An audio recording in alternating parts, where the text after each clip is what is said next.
Good morning, friends, wherever you are. Welcome to today's Cichlids and Coffee live stream. And I'm glad you're here. We have some fun stuff to go over today. And we'll go ahead and get into it after some greetings here. It looks like Cichlid Kings is in the house, a moderator. How you doing there, buddy? Glad you're here. Hey, Salient. Hey, Frank. ¿Cómo estás, amigo? And we have Trenton. Trenton W is in the house. Mexicali Fish Keeper. Hello, my friend. And Sueños de Tangenique. What a great name, Sueños. Davey Larson's in the house. Peas and Haps. Yay, Peas and Haps. We're having a little trouble with Peas and Haps, I think, getting in on the chat for some reason. And I did a little poking around, and I think I figured it out. And there is Peas and Haps. Hey, Sean. Hey, Denny. Let's see here. Peter Cooper. Good morning to you, Peter, from Orlando, Canada. Wow. Ontario, Canada. I'm sorry. Orlando's on my mind. Ontario, Canada. Hey, Robert. Robert in the house. George Fernandez. Joe Provenzano. Boy, we got some great folks in here. Z-Zip. JD. Good day to you, JD. James Green is here. Hey, Cat Sailor, good to see you. Michael Tenero. Michael Tenero. All right, Chris G, James Green. Yeah. Okay, wow. Okay, very, very cool. Very, very cool. And more are hopping on as we speak. So it was a busy week. I mean, I'll be honest with you. I'm actually physically sore today. I mean, I had a hard bike ride on Thursday, but then on Friday, I jumped into these tank projects, and what I did is I tore down that 8-gallon Horizon. It was always a tank that I was kind of so on. I mean, I see what they tried to do. They tried to pack a lot into a small package. For those of you not familiar with that Horizon, maybe one of the moderators can share one of those videos I put out on that 8-gallon Horizon. And it was a real rough start with that tank. They built a very big background on it, and unfortunately the background has a bottom shelf that's higher than the substrate, and that's where water goes in to reach the filtration. And it was very hard to keep clean because you can't really get under that background, which extends out like a very long distance towards the front of the bow front of the tank. And anyway, long story short, the relationship with that tank was never really one that was extremely exciting. So I decided to tear it down, and that took some work. There was a tremendous amount of fluval substrate in there that is designed for plants. It was originally going to be a planted tank. And so I had to take all that out, and then I had to get this tank. It's like a 20 tall that was provided to me by my friends over at GlassCages in Dixon. And the 20 tall built GlassCages style is just a beast. And I'm going to put out a video on this whole transition, on the tearing down of the 8-gallon and the cleaning up, the adding a background, the adding the substrate, and getting that 20 tall going. But man, picking that thing up, it was like picking up a just a very heavy boulder. They use very thick glass. The bottom is braced internally along the bottom. They have a bottom frame, which, by the way, I mean, so imagine the aquarium. The aquarium has this glass border on the inside of it, right? That it's just strips of glass, thick strips of glass on the inside bottom that really strengthens the bottom of the aquarium. That created a section about an inch in from the outside of the tank that was about 3/4 of an inch tall, and that's where all of my like fertile or plant, the dark plant substrate went. It actually sat perfectly in that middle section, and then I was able to then top it and cover it with the substrate that I bought, so you don't even see the black fluval. I think it's called fluorite. It's a fluval fluorite. It's a special fluval substrate for planting. Anyway, lifting that thing, it was, and then getting it between tanks. I had to go at awkward positions and honestly, it should have been a 2-person job, but anyway, I'm stupid that way. But at any rate, the end result looks pretty good, and I just got to figure out what to do with it, and that's why I've called you all here today. So with that in mind, let's go ahead and officially start this live stream.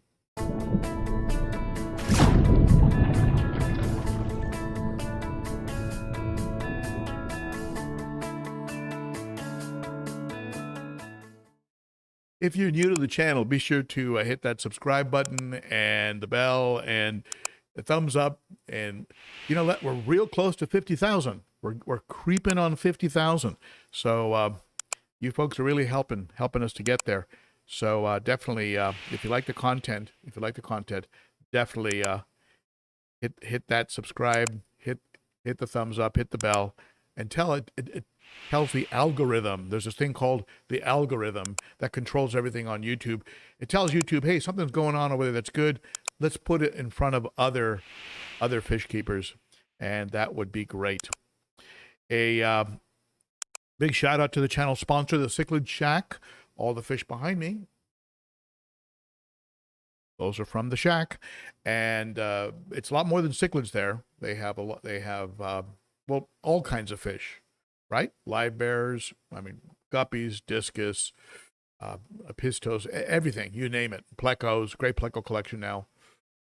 Anyway, and get your orders in now because it's going to get too cold to ship to a lot of regions. So just keep that in mind and use Shack Attack 15 for 15% off on orders over 100 and Shack Attack 10 on your food and supplies. Right, so you'll get a 10 or 15% discount. Does not apply to shipping. And a couple more quick shout outs here that I feel I just have to do. A shout out to the Patreon, to the Garage Gang monthly supporters of the channel. These folks are really helping me to continue all these projects, and they are very, very appreciated. I think Salient asked about special stickers, and no, I don't think I've set up stickers on the live stream, but you do get a shout out on this little scrolling membership list. So thank you to all my Patreon members. You are very appreciated. And if you want to pick up some mugs or some T-shirts or things of that nature, be sure to visit the Teespring store. And let's get that logo over here. There it is. Teespring. Be sure to visit the Teespring store. And if you shop on Amazon, who doesn't shop on Amazon? Visit the Amazon store. And let's see here. There's the Teespring link. Visit the Amazon store at Ben Ochart. So it's basically Amazon. Like you're going to Amazon, except /shop, then /Ben Ochart. That'll take you to my store with all kinds of products that I've tried over the years. But if you then bounce out and go into Amazon in general, the channel gets credit because somehow Amazon will think that you got there because of the channel, and the channel gets a credit. Doesn't increase your price at all. You still get the best price. And so any shopping on Amazon, consider using that to get there. Very, very cool if you would. Every little bit helps. All right, let's get rid of all of the... No more commercials. All right, very good. We are now commercial free, my friends.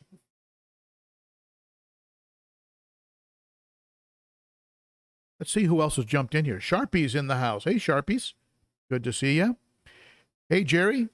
How you doing, Jerry? Hope things are going well for you and better than they were going. And Race Smokey. Hello, Race Smokey. I love these names. Smokey and the Bandit. Zen Ginger in the house. Hello, Zen. Good to see you. Zen is also a moderator. And Robert Egan, video and sound good. Thank you, my friend. I appreciate that. It's always a mystery until somebody tells me, hey, Sean. And let's see here. Yes, Sean, it was a little exhausting. My back's a little sore, and but I'll tell you, take a look. Take a look. Here, I'll show you. Let me just turn the camera.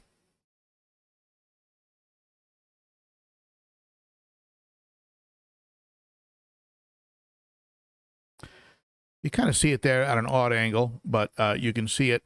And what I've got there is you can see that the substrate capped off is covering up the fluval, the special fluorite, the growth substrate is completely disguised because it was all kept in the middle of the bottom of the aquarium because of that raised edge that that is put on tanks by my friends over at GlassCages. Here, let me change the camera.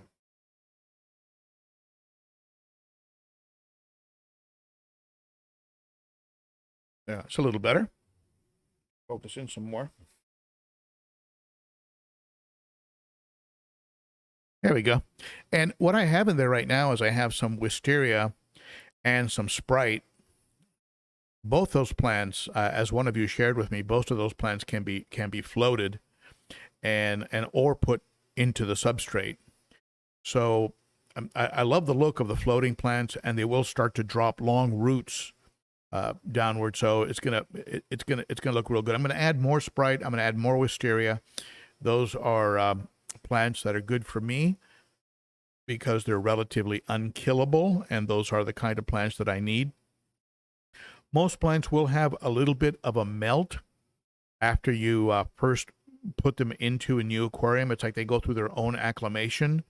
I have noticed that the Sprite and wisteria are not melting back so much as like the ones that are in the that I put into the duplex, the betta duplex. I put a different kind of plant in there. I am floating some Sprite in there too, and that the bettas are playing around in, along with some floating driftwood. But the and the lighting in there, of course, I keep that tank a little bit dim because the bettas like it that way. Let me lighten it up just a little bit for you.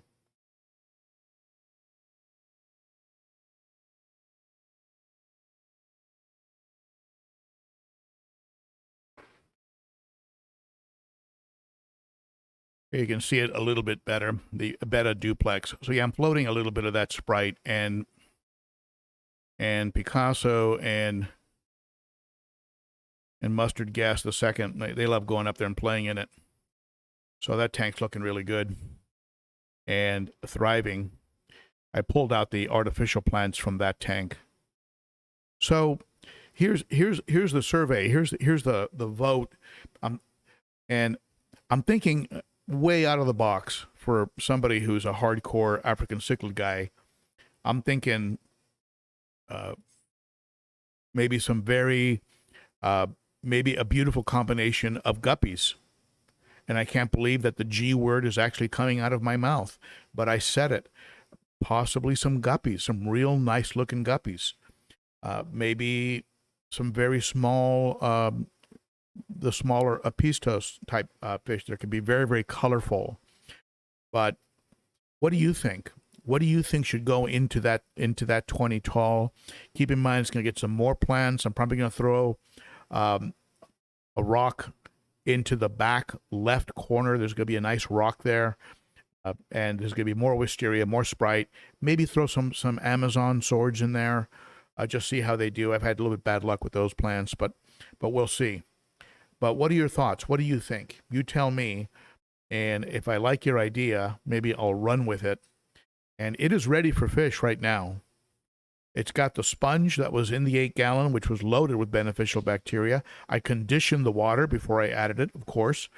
And it's got that massive amount of fluval, of that fluorite just below this substrate, which, by the way, this was an eco-complete substrate from Carib Sea, and it was so clean And that was like the highlight of my day, not having to work real hard in stirring around this. It's like one rinse, two rinse, and that's it. The water was running off perfectly clean. And then they give you this clarifying agent that you put in that helps clear things up even further. But at any rate, it was a very cleaning and adding the substrate. That was an easy, comparatively speaking. I mean, you still need to schlep the substrate around and that kind of thing. So it's really just a lot of labor.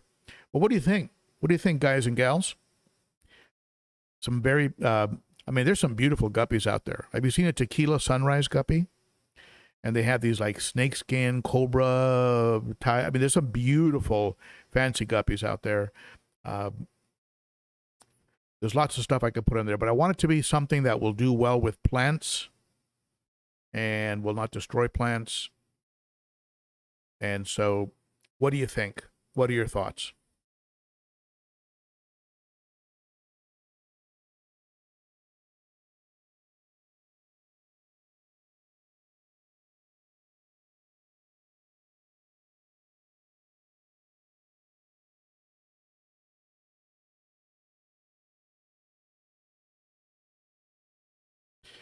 Let's take a look at the survey here. What are you folks saying?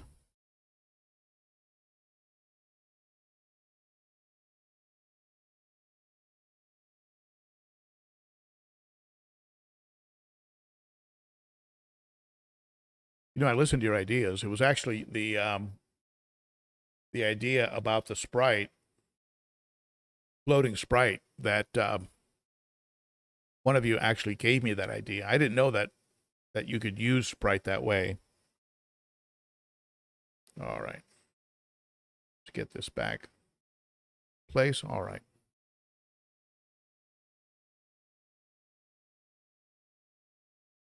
Honey gurumi and gold tetras. That could be interesting. That's an idea. Honey gurumi and gold tetras from Rocky and Miles.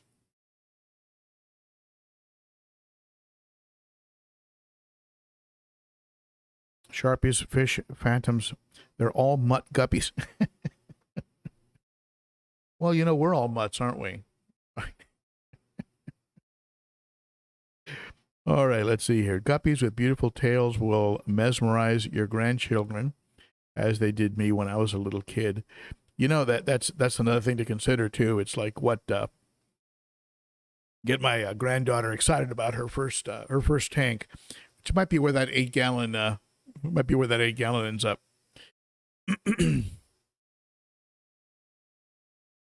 Okay, Michael likes the idea of different kinds of guppies. You can get a lot of them in there. Yeah. Yeah. Davey Larson, community tank, Ben, your choice. Now, it's interesting you say that, Davey, because I was thinking of moving over the community fish that are in the 29 right now and just bring them over. And I think they would look great in there, and we would be able to access them during live streams because it'd be right here to my right. That community tank is doing great. Those lemon tetras are amazing. The rummy nose, you know, the cories, like to add a few more cories. There's 3 cories in there right now. I add a couple more. I've got some red surpas in there. They're all just doing great, and maybe bring them all over. It's just a big mishmash of different colors and shapes. The Buenos Aires tetras, which surprisingly get pretty large. I mean, I saw some adult Buenos Aires tetras. They're pretty hefty. And so I've got those and the neons in quarantine right in front of me. So that tank would be pretty well stocked, like almost immediately. And so it'd be kind of cool. Maybe throw another piece of driftwood in there. You know, one thing that surprised me, when I took the cherry barbs out of the 8-gallon, I had 2 cherry barbs in there. And then there was that little baby that showed up, the little baby cherry barb. Got to be like a 1/4 inch, maybe, just a teeny little thing. And so I just transferred all 3 of them into the, you know, community tank, the 29-gallon, and immediately the lemons and the serpas started going after him. I mean, I think they were going to kill him. I think they were going to eat him. And he's not I mean, there's an ember in there. There's a little ember that survived from a while back that isn't that much bigger, and they leave that little ember alone. But boy, they were going to town on that cherry barb. It surprised me that they were actually acting that carnivorous, right? And so I had to put one of those little mesh cages. I had to hang one of those on the 29 and put the little cherry barb inside that, because the lemon barbs and the surplus were going to pick them apart. I was shocked. I was surprised. It was so funny. It was right after I released the video on how this tank behind me is I called it a community tank. This tank was actually more peaceful than my 29-gallon tank with Tetras in it. So kind of shocked me. It's like, what are you guys doing? You're acting like African cichlids.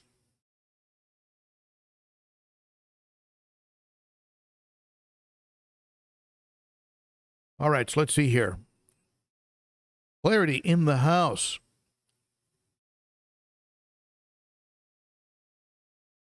Let's see here. Mexicali, my Buenos Aires Tetras vary from 2.5 to 3. Yeah, they're hefty. They're like a hefty Tetra. They're like a good-sized Tetra. They can get Gabriel's glass boxes in the house. Hey, my cat Max. Mollies. You know, my cat Max, I had when I was a kid, I'm going back a long time. One of my favorite fish was a black molly that I called Molly. And man, I just love that fish. And it would come to the top, and I could hand feed it. It was just a really cool fish, and went its normal lifespan and died eventually. But yeah, I loved it. And what I loved also are some of those. I guess it's a variant of a molly, but it's like a Dalmatian. It's like has black and white like speckles all over the body. I think those fish are very attractive, very pretty. And I think they're a type of molly. They're obviously a live bear, and so I guess the possibility of turning that tank into a live bear, maybe a live bear tank, that could work, right? That could be that's an option. So, and I haven't had live bears. I mean, I can't remember the last time I had. I've had live bears. So let's see here. Let's see what else you're saying. I hope I didn't miss a super chat because I've been talking and chatting. If you have super chatted, thank you so much for that. And if you don't know what a super chat is, it's just a way to support the channel by clicking on the money sign below where you can comment on the chat and throwing a little cash. Amazon Research Center for Ornamental Fish. Boy, I love that name. Congo Tetras. Now, do you think don't you think Congos would get eventually too big for a 20 tall? The Congo Tetras, they might get a little bit, like, it seems to me like they need a lot of swim space. They're always darting around. It would seem to me that they might, but then again, maybe I could then move them over to the 90 after they put on some size, maybe move them over to the 90-gallon. But Congo Tetras, I think, are gorgeous. And the other day I saw some albino Congo Tetras. Very pretty fish.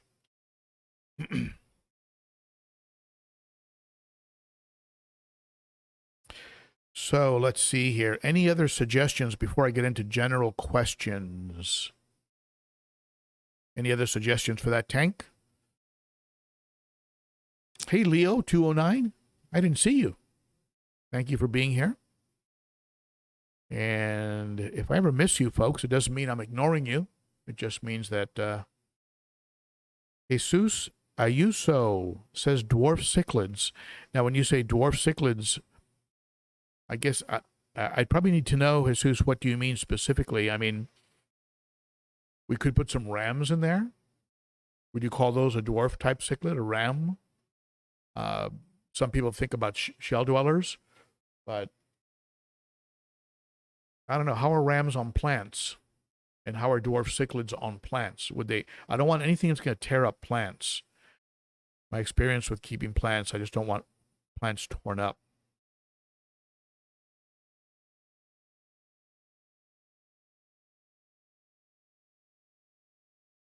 Sharpies, fish, and phantoms. Guppies need hard water. Oh, okay, interesting. Guppies need hard water. The water here, interestingly enough, is it tests very hard, and at the same time, it's the pH is on the low side, but the GH tends to be a little. It's an odd mix of water here. But I think this tank, with the kind of substrate that's in it, this 20 tall, it's going to end up on the lower pH, softer water side. So that's a very good point. So Guppies, Apistos would be then a better choice than Guppies when you consider the water parameters that I get out of the faucet and how the setup in that tank, driftwood and neutral substrate, right? It's not aragonite. It's not releasing any kind of mineral. And plants, it looks like something that would need a softer water. So I don't know. Would rams fit in that category? Because little rams, blue rams, Bolivian rams, they wouldn't necessarily need a lot of room, and certainly something that I could bring over to the discus tank eventually if I get a discus tank going.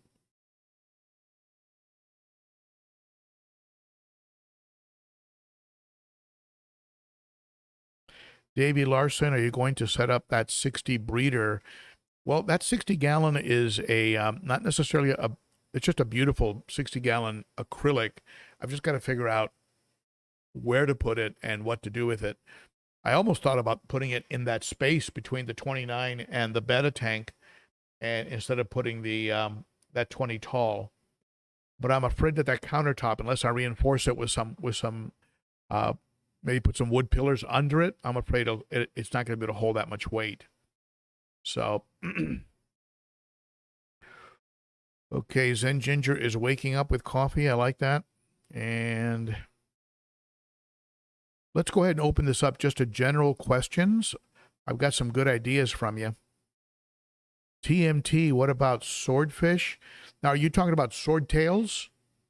Swordtails, like live bears? There's some beautiful swordtails, like your red velvet swordtails, things like that. Those are beautiful fish. Now, are you familiar with the water parameters needed for mollies and swordtails? Can they be in soft water? Can they be in a lower pH? Let me know. Let me know. You know more about them than I do at this point. Is it Iger Gunnarsson? Iger Gunnarsson over in Iceland. What an amazing world you live in, my friend. Iceland. Robert Egan, are eye biters called eye biters because they are not known to bite other fish eye? I've never had an eye biter, Robert, bite another fish, as far as I can tell. As a matter of fact, the eye biters that I've had have been a little bit on the docile side, and I haven't really experienced any fish losing eyes when I've had eye biters. Does that mean it'll never happen? Who knows? But the eye biter that I brought over, that you can see in the tank behind me,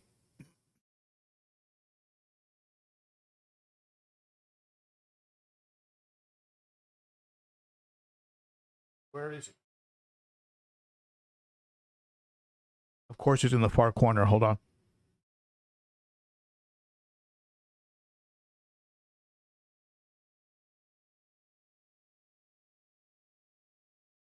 If I can get him on the camera. He's hanging out. Oh, there he comes. He's hanging out in the corner. But anyway, that eye biter is doing really, really well since I brought him over. So, but I haven't had any bite any other fish's eyes, so don't worry about that. Gabriel's glass boxes. Mollies would also entertain the young ones. Yeah, and they come in so many varieties now. Like I was saying, that black and white Dalmatian molly is very, very cute, and I think I wouldn't mind having some of those.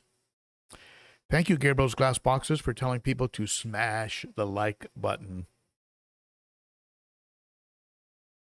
Davey Larson, Ben, you got me to buy a betta, and I'm loving it. Yep, I'm telling you, they're beautiful. They're beautiful, and they're fun to watch. They interact. They're not afraid. They come right to the glass, which is what I like the most about fish, and why I like cichlid so much. And they don't require a lot because they like their water relatively still, so it's very light filtration. They don't create a tremendous amount of waste. You feed them very, very lightly, maybe even skip a meal every now and then so they don't bloat out on you. And I'm liking them a lot in that duplex. And now that I'm learning more about them and how they love playing in the plants, and I got that Sprite on top that's going to start dropping roots down, and so they'll be able to swim in between there. And anyway, I'm enjoying the heck out of it. And when my relatives come down to the fish room and they look at those bettas, their jaws drop because the colors are so beautiful.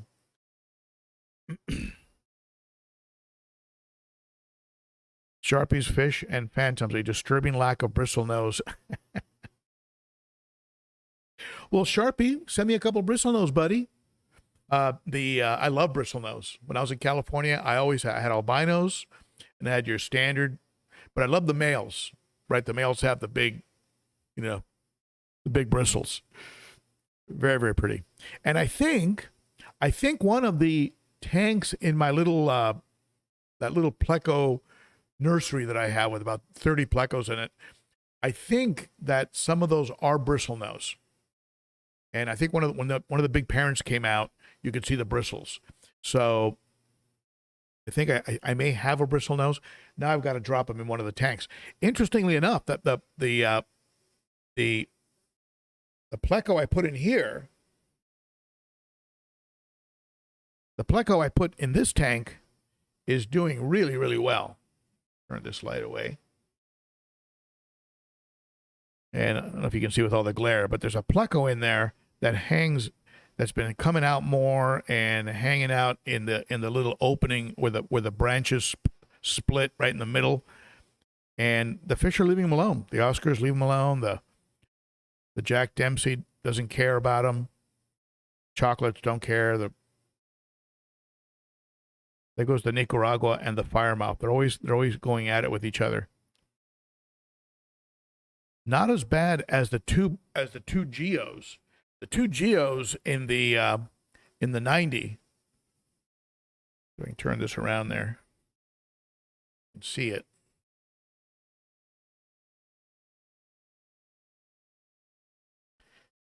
The two geos in this 90 gallon love locking lips.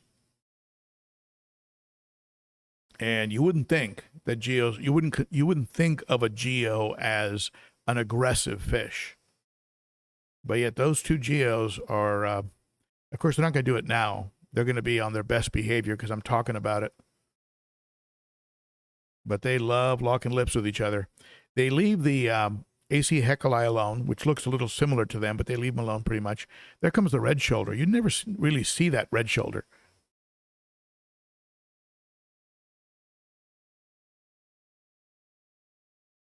He's usually hanging out in the back corner.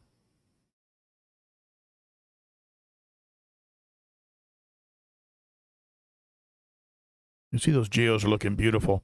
I am reluctant to call them Surimanensis because some folks have come out and said, well, they're probably altifrons. You don't really get Surimanensis imported that much anymore. And so they were sold to me as Surimanensis, but they might not necessarily be Surimanensis. The gold-spotted severum that I was putting there is doing okay. People leave them, the other fish are leaving them alone.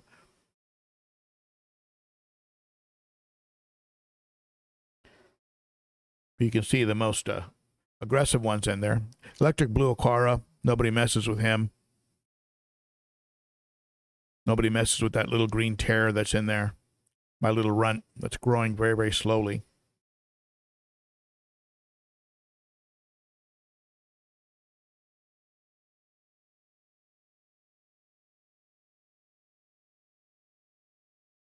Let's reduce this back. Okay. All right. Let's take up some more of your questions here.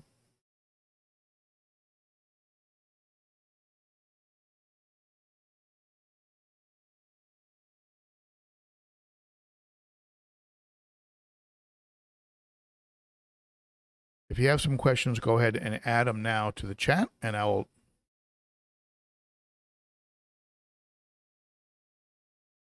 take a look at them. Jerry's Fish Room says those geos look like the Altifrons. Yeah, that seems to be the general consensus. I always thought that the Altifrons had a bit of a more dropped forehead, but these do look a lot like that. And they're beautiful. I love them, regardless of the name. I love them, but I'm not going to be necessarily referring to them as Syriamanensis anymore, since I might be disseminating inaccurate information.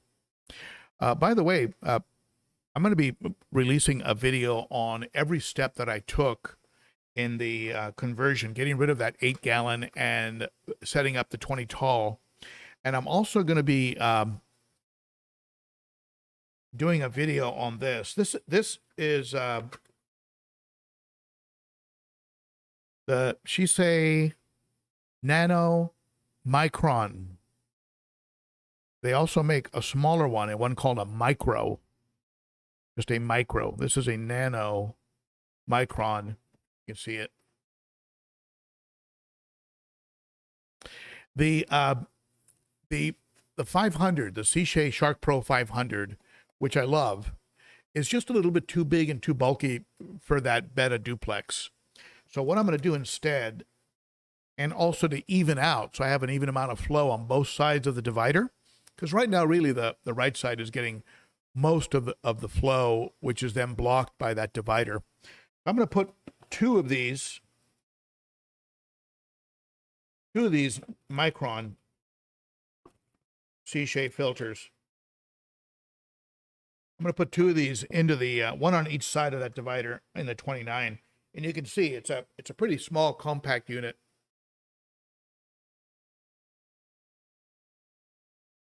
Put the suction cups on here, and you can put it at the bottom. You can put it at the very bottom of a tank. You can put it at the very bottom sideways, upright, low on the tank, high on the tank, anywhere you want to put it. So I'll probably put it in a place like maybe in the midway, because you don't want the surface broken up too much on a betta tank. First of all, they don't need that because they have the ability to go up and get air, and like a Cory fish, plenty of Corys can do that also, can go up and get a gulp of air. But so they have that ability. So you don't necessarily need a lot of surface tension breakup. So I'm probably going to put this down low and minimize the amount of flow. Plus, you don't want to break up their bubble nests. A part of what they work on, it's sort of their how they get into their meditation and Zen is they make a bubble nest. So I don't want those bubble nests breaking up. So this is a good way. And with this, you can actually adjust how much flow here. You can hear that? There's several spots for you to adjust the flow. So it's a very small compact unit. So one of these on each side of the duplex. So watch for that video. I think it's going to be like final upgrade to the betta duplex or something like that. And we'll get that tank completely squared away. I'll pull the 55. I'll pull the Shark Pro 500 out of there and maybe stick it into the 55 that isn't being used right now.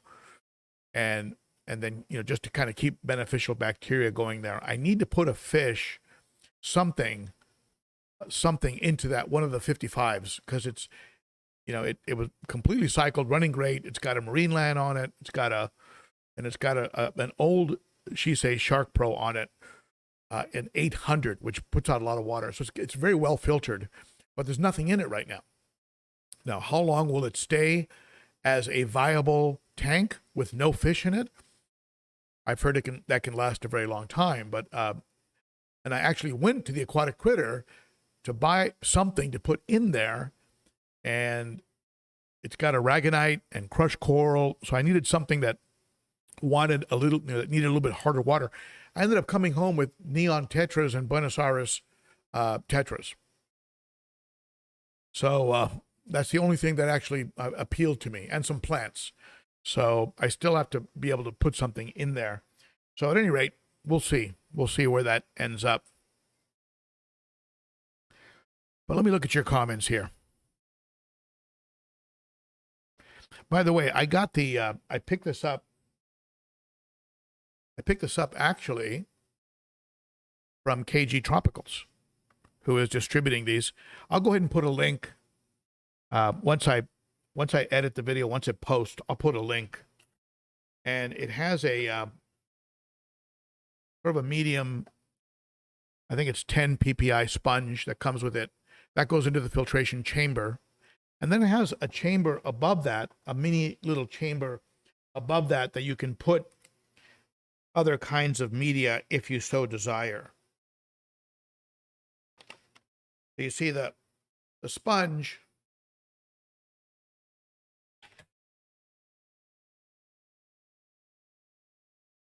Here's the little chamber they give you.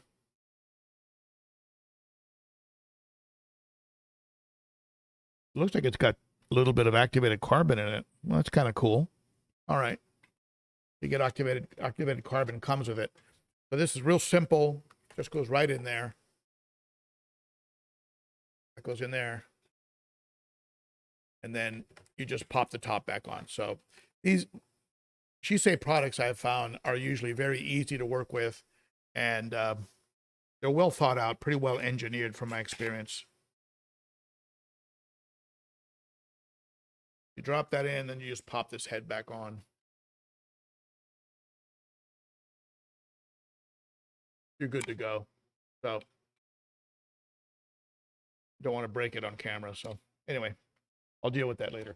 So at any rate, looking forward to adding those to the betta tank.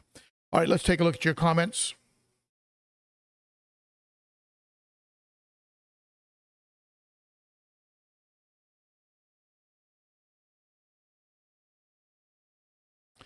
Any questions? Now's the time to throw them at me. Hit me with some questions. Hey, we're over 90 people on the stream. You know, the number of people on the stream had gone down once college football started.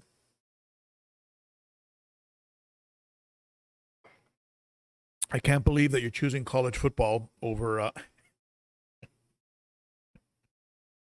oh. Hey, what about those Phillies? I'm kind of a Philly fan since my son was helping them with their batting. And what about those Dodgers? Of course, I grew up by Dodger Stadium, so I'm really enjoying these playoffs. Heath in the house. Do you have the seam guards on the GlassCages tank? Are they worth the money? When he's talking about seam guards, when you have the corner of the tank, right, there's a piece of glass, a triangular long piece of glass that then gets glued in there, and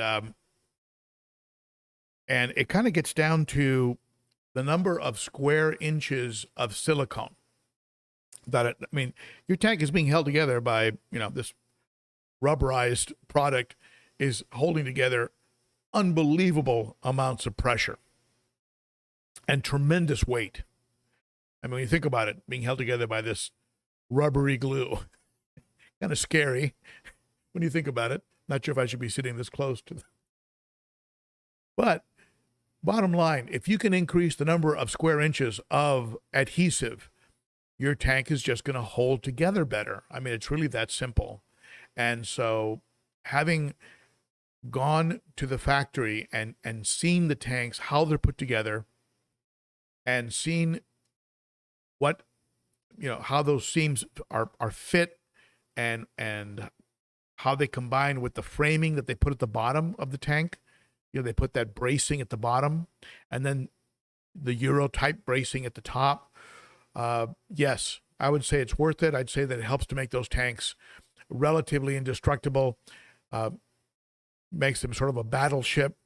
And when you look at the idea that, okay, every 10 years you should reseal a tank that's slightly off level eventually is gonna fail, because you're putting way too much pressure on what.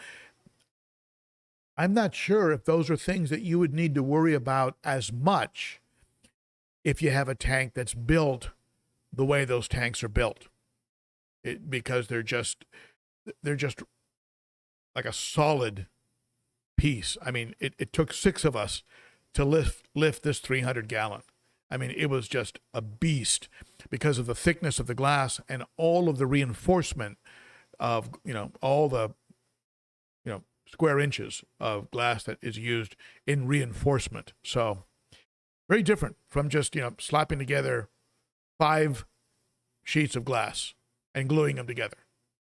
It's very different to put that bracing in the bottom, to put the corners, reinforcements, brace the top.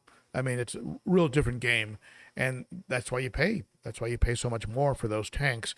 But man, oh man, they should. I mean, Jerry knows. Jerry just got one. He just got a 180 from GlassCages. I mean, give us your take on it, Jerry. It's like a battleship. Things like a battleship. So let's see here.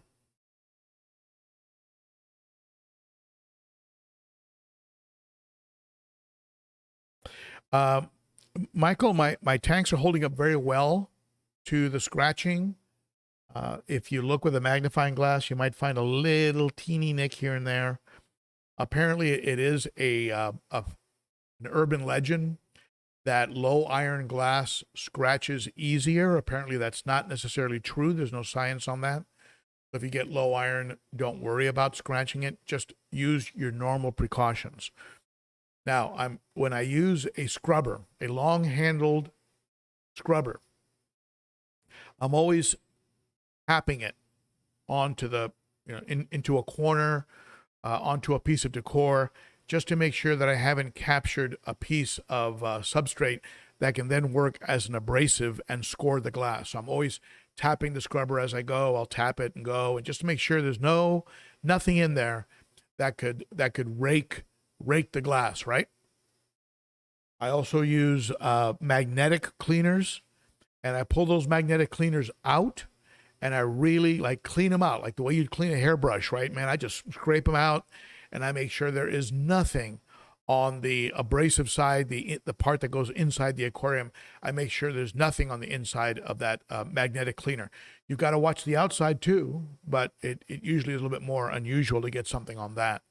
But yeah, you've got to be really careful. Now, how about acrylic? Acrylic is a whole different game. Acrylic, man, you've got to be so gentle. And with acrylic tanks, I would say, use something like maybe a little piece of cotton cloth, and, get in there with your hand and clean it up. If you're going to use the scrapers, stay away from the substrate. Stay about an inch or so there's no chance that you get a particle in there, because the way you'll know there's a particle in there is you'll just see a big scratch. Or it could be a minor scratch that'll then start to grow algae, and you'll go, oh, look at that. So having had acrylic tanks, I know of what I speak. So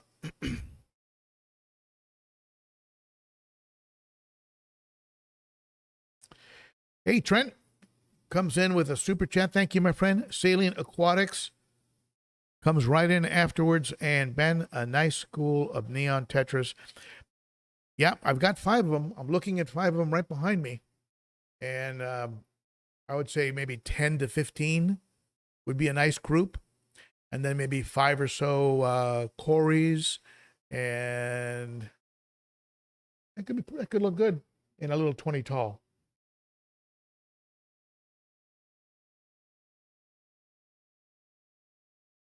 Sharpie says snails and bristlenose. Yep, they do a good job.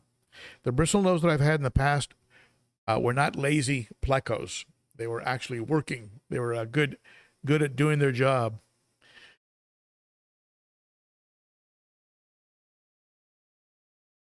So let's see here. And I'd like to get some snails. I've got some beautiful pagoda snails right now. And of course, Gary, my mystery snail, passed away, lived a good life and passed away. I'd like to get some more mystery snails. Love the way they look. And so like maybe definitely would add some snails, like put a cleanup crew in there, right? And the reason I like the bushy-nosed plecos is because they don't become ginormous. They'll stay at about, I mean, Sharpies will know for sure, but I think, 5 to 7 inches, maybe a max, as opposed to your other ones, which, they just get, you just got to get rid of them very often because they just get too big, and they will become aggressive.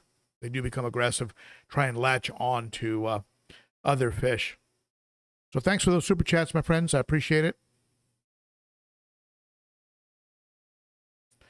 So let's see, Jerry's Fish Room. I love assassin snails. Now, Jerry, are those the ones with the stripes? Are those the, they look like marbles, like candy-colored assassin snails?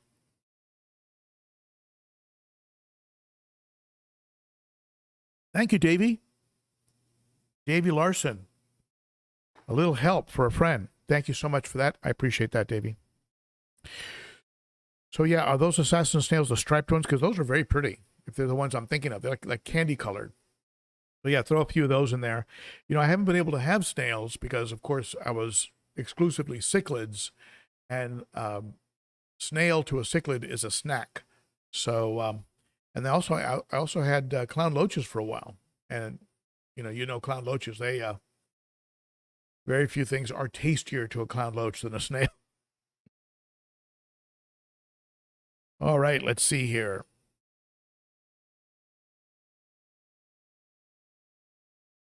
Chris G, did you have a proper burial? Are you I don't know. I'm not sure who you're responding to there. But when one of my fish or snails die, I do what's called a Viking funeral. It's a small little boat. You light it on fire. You push it out over the surface of the water at a local lake. And all right, let's see here. And yes, I'm just joking. So don't report me to the... Okay, let's see. GP, anyone with a tank they've had for years knows scratches are inevitable. You're right, and I'll tell you one other tip on scratches. Don't ever buy a tank, a used tank, and I say this from experience, where there are obvious scratches. And the person says, oh, you will not see those when it's filled up with water. They disappear. That's not true. They will not disappear. And depending how OCD you are, every time you look at your tank, you'll have this beautiful tank, and you'll just stare at that scratch. That's all you'll do. So spare yourself. Don't do that. All right, let's see here. Any other comments that catch my eye? And if I don't get your comment, it doesn't mean that I don't like you. It just means I didn't see it. The Toon Review? What a cool name. Comes in with a super chat. Hey, Ben. Paul here over in the UK. Been a fan of you for years. Just started a Frontosa tank. What are the best rocks for them? I have them with lovely white sand and a black background. White sand and a black background with a Frontosa tank. That's going to look kind of amazing. Now, if you want to stay with the same theme that you have going there, you might want to consider a stone called zebra stone. And it's exactly what it sounds like. If you go to one of my older videos and look at the 100-gallon aquarium that I had in California, and it's a beautiful white rock with black striping in it. It's called a zebra stone. If you want to stick with that same black and white theme. Otherwise, on a white substrate, I would definitely go with something that would contrast and also pull out some of the, the color. Sometimes you can get a little bit of blue with the Frontosas.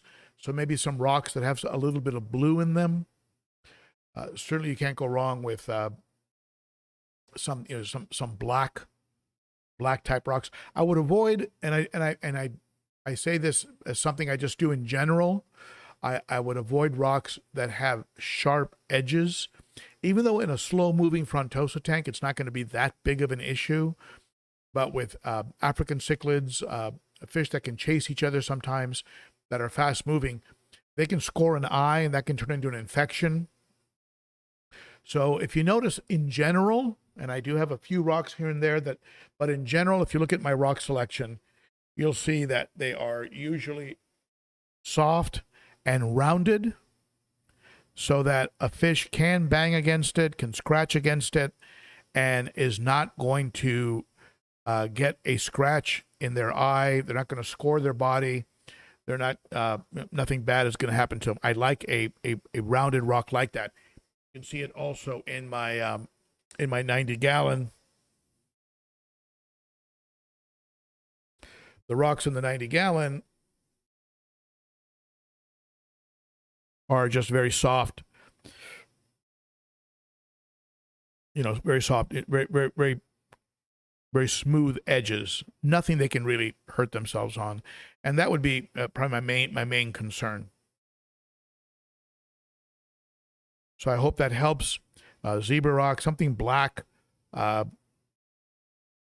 you can go something that'll just contrast with that white. Now, be ready to do a lot of cleaning, because those fish, of course, are going to get large. And white substrate is not forgiving. It shows everything. And so if it's a fine sand, give it a very light, no more than a 1/4 inch raking, just to loosen up the surface. Then wait a little bit. Wait maybe 15 minutes. Let the stuff settle down. And then run your siphon maybe a 1/2 inch above the sand. And you'll pull up the waste without disturbing the sand. And that's the way I'd recommend you take care of it.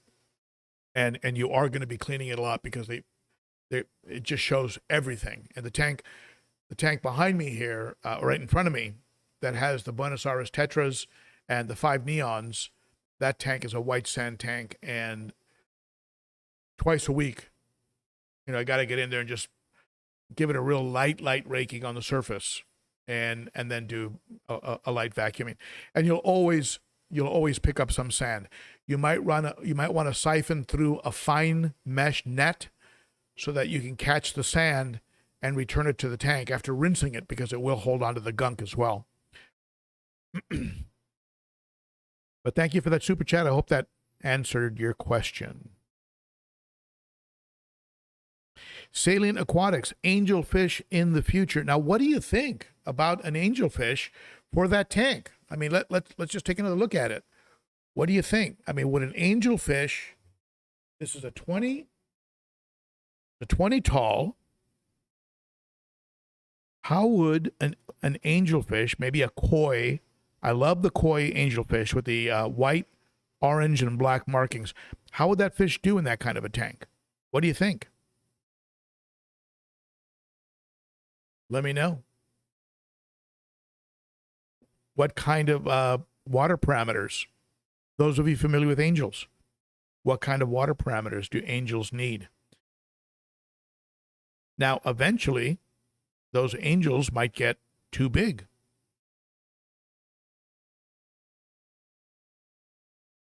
So I've seen some good size angels, but if I buy them the size of a 1/4 and let them grow out, what do you think? You think they'd do okay in this 20 tall?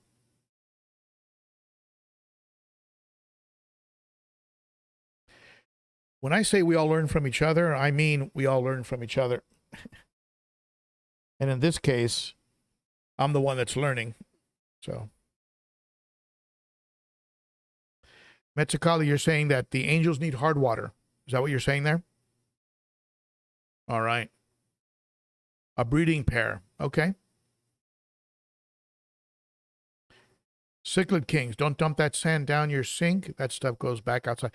Yeah, that's a hard thing to do when you're using the Python systems. Sometimes you get some sand, it just goes right down. There's nothing you can do about it. And I'm guilty. I probably run more sand than I should into my sink.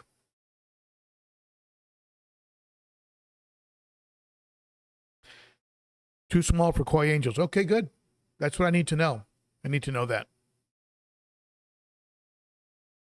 Angel grow out and then maybe bring them over. Now, do you think the angels would get along with the geos, red shoulder, the electric blue Ochart, red spotted severum? Do you think then the angels could then go over to the 90? Would they do okay in that tank after they put on size after being in that 20 tall? You think that would be a good community for them to be part of?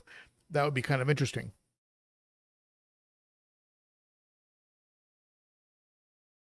CC Custom Leatherworks. Salient Aquatics is going to love you. He's been pushing for me to get tiger barbs. The only reason I avoid tiger barbs is my experience with them has been that they're so nippy. But I know Salient is real big on them. Frank says, stick with the guppies, Ben. Oh. Yep. There's some beautiful guppies out there, and I might end up throwing a whole bunch of guppies in there. Jerry's Fish Room. Those in the 92 aggressive. Okay. There you go. I am appealing to the experience of those of you on the chat. Since I've been living exclusively in the realm of Cichlidville for so many years. Salient Aquatics, Angels in 55. And Tiger Barb Fund. You know, Salient, why should I get the Tiger Barbs? If I hold off, you'll keep throwing money at the channel to encourage me. So why would I stop that? Why would I stop? Just kidding with you, buddy. Thanks for that super chat.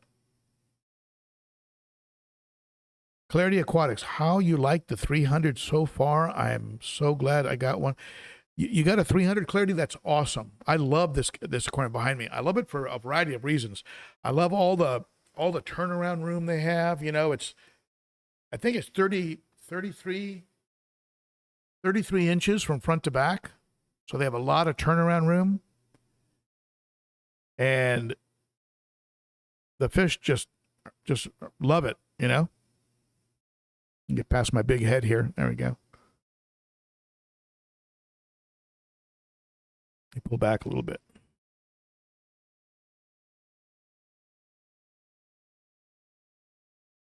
The fish are thriving in there. And if you saw my most recent video,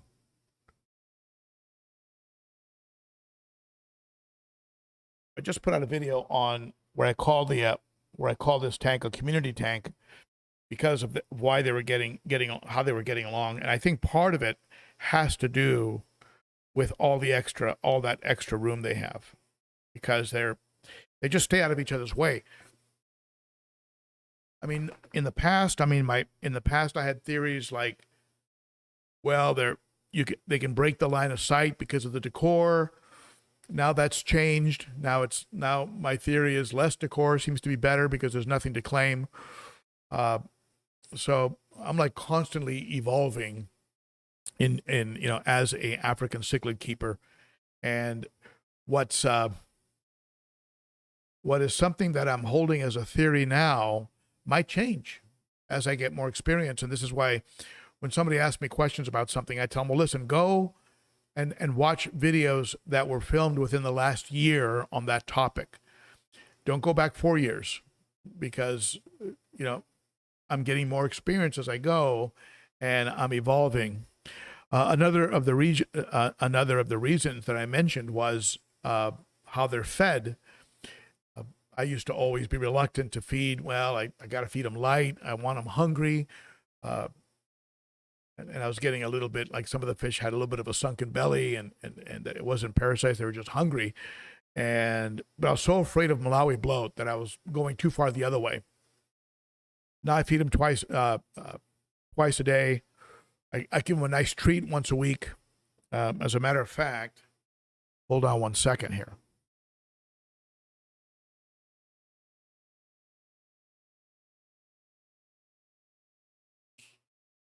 What do you say we give him a treat right now?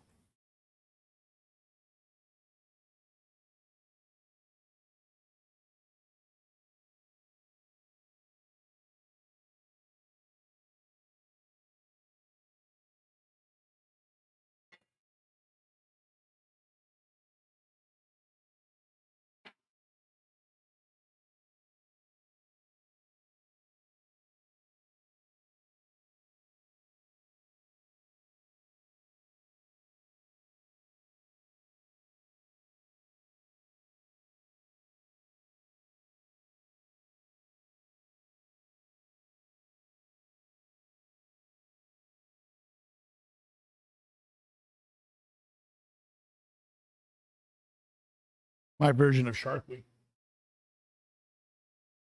When cichlids attack. So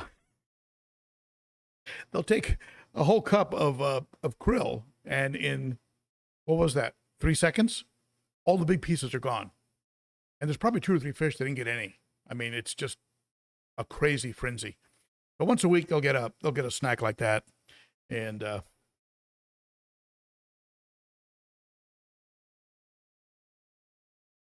the Oscars, Chris G, the Oscars are growing. I mean, you can see them.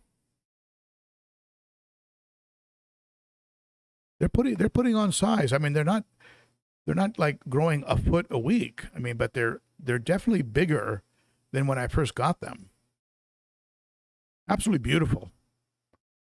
Always have their fins nice and spread out. They're always hanging out together. Don't really harass the other fish. They were giving the chocolate cichlid, the albino was giving one of the chocolate cichlids a hard time, but that seems to have passed. Look at the size of that vieja. That vieja's a beast. See that vieja at the bottom? Nobody messes with the vieja.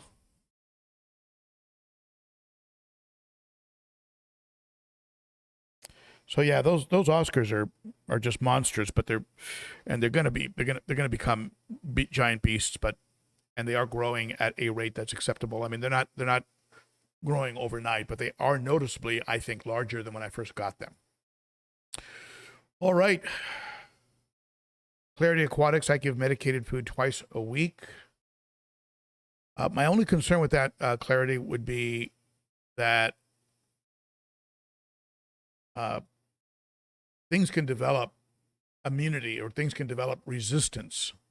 And if you're medicating without a reason to medicate, you might be contributing to the creation of what you see in currently with humans, superbugs that are just constantly sort of evolving. So how you do it and what works for you is your thing, and that's totally okay. And if it's working for you, carry on.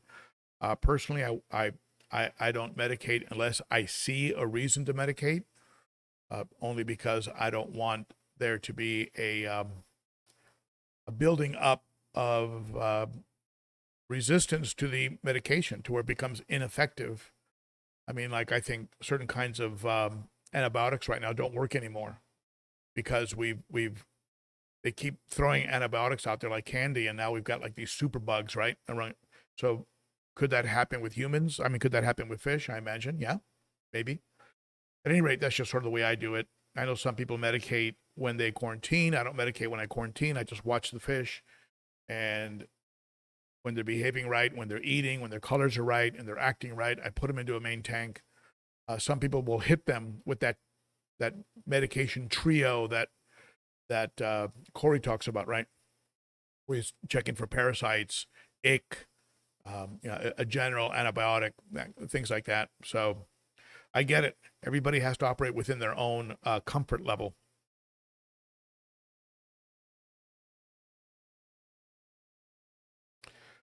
All right, so let's see here.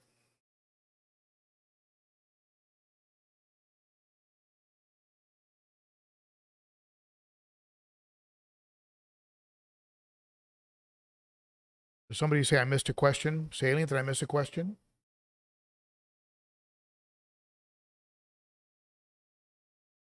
Something about the water sprite?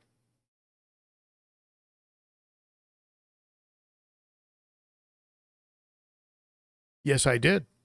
I did get it. Didn't I send you an email back? Love the way that water sprite looks. It's I think it was your email originally that encouraged me to actually float the sprite as opposed to put it into the substrate.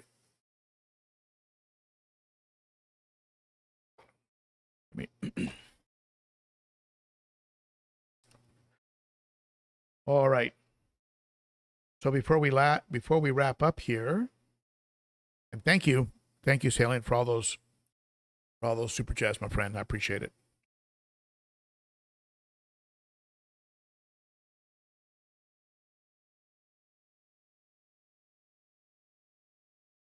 Well, looks like we had a troll try to get onto the. Thank you for blocking that.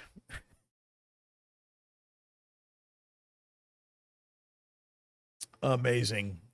Liquid Zoo in the house. Whip, are these your friends?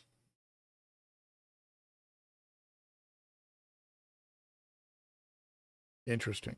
Okay. All right. So at any rate, thank you so much, everybody. As usual, you are awesome. You rock. Thank you for all the support. Thank you for spending some of your Saturday with me. I hope you enjoyed this. And if you did, give it a thumbs up. Don't forget to subscribe and hit that bell. And someone was asking about a cichlids and suds. I'll think about probably doing one, if not this coming week, the following week, a cichlids and suds. And then, of course, we'll have to work around the, I guess Thanksgiving is about over a month away, but we'll work around the holidays. We'll have all that to work with. So we'll have some scheduling announcements soon. Watch for, and Salient, I will look for your other email, by the way, if there's another one there. And watch for the update on what I end up doing with that 20 tall. Thank you so much for the input. Great suggestions. And watch for the update on adding the Shisei nanomicrons to the duplex, the beta duplex. Okay, folks. Thank you. Thank you to my wonderful moderators. Thank you to the Cichlid Shack. Be sure to put your orders in before it gets too cold. And I think that's it. Thank you, everybody. Enjoy weekend football. And go Phillies. Go Dodgers. Bye-bye.